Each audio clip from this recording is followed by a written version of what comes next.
जब सुमित्रा वहां पहुंची तो ज्ञानानंद ने गंभीर स्वर में कहा, पुत्री, अब तुम्हारी अंतिम परीक्षा का समय आ गया है। सुमित्रा ने सिर झुकाकर कहा, मैं तैयार हूं महाराज।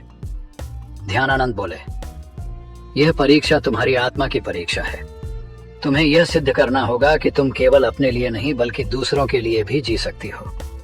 सुमित्रा ने आश्चर्य से पूछा, मुझे क्या करना होगा? कर्मानंद ने कहा, गांव में एक वृद्ध महिला रहती है जिसका कोई सहारा नहीं है। वह भूखी और बीमार है। तुम्हें अपना सारा भोजन और अपनी झोपड़ी उसे देनी होगी और फिर तुम्हें जंगल में जाकर 7 दिन तक ध्यान करना होगा, बिना भोजन और पानी के। यह सुनकर सुमित्रा स्तब्ध रह गई।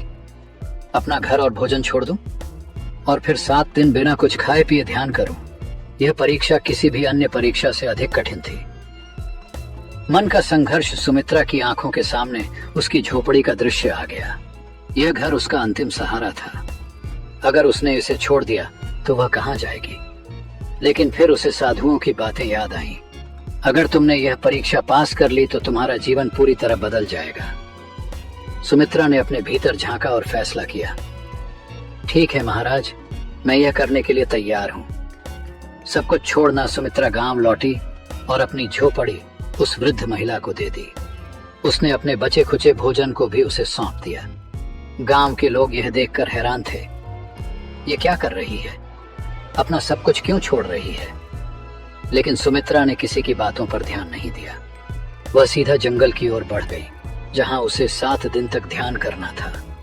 7 दिन का कठिन ध्यान पहला दिन बीता और सुमित्रा को बहुत भूख लगी, लेकिन उसने अपनी चेतना को भटकने नहीं दिया। उसने अपनी आंखें बंद की और साधुओं के दिए हुए मंत्रों का जाप करने लगी। दूसरे दिन उसे प्यास ने सताना शुरू किया, लेकिन उसने पानी की इच्छा को भी त्याग दिया और ध्यान में लगी रही।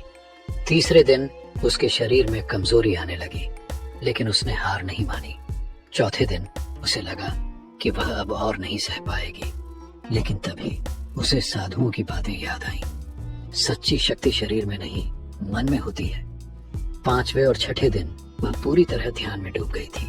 अब उसे भूख प्यास महसूस ही नहीं हो रही थी। 7वें दिन जब सूरज उगा तो कुछ अद्भुत हुआ। सुमित्रा की आत्मा एक नई ऊर्जा से भर गई थी।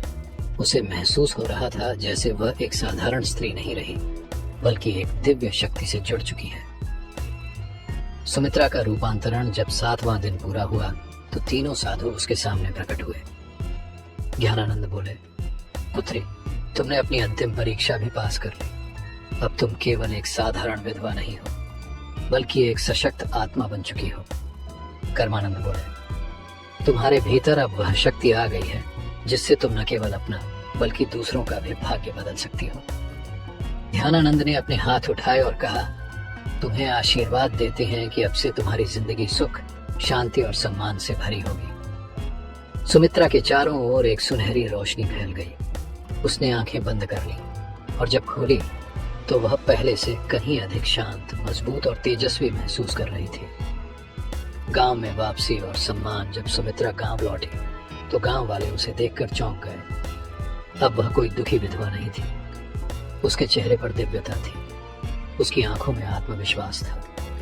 गांव के लोगों ने उसे पहले तिरस्कृत किया था, लेकिन अब वे उसके पास आकर उसके चरण छूने लगे। माँ, हमें क्षमा करो, हमने तुम्हारा अपमान किया था, लेकिन अब हमें समझ आ गया कि तुम कोई साधारण स्त्री नहीं हो। सुमित्रा मुस्कुराई और कहा, सच्ची शक्ति बाहर नहीं, हमारे भीतर होती है। जब हम अपने डर, अपने मोह और अपने अहंकार को त्याग देते हैं, तभी हम असली शक्ति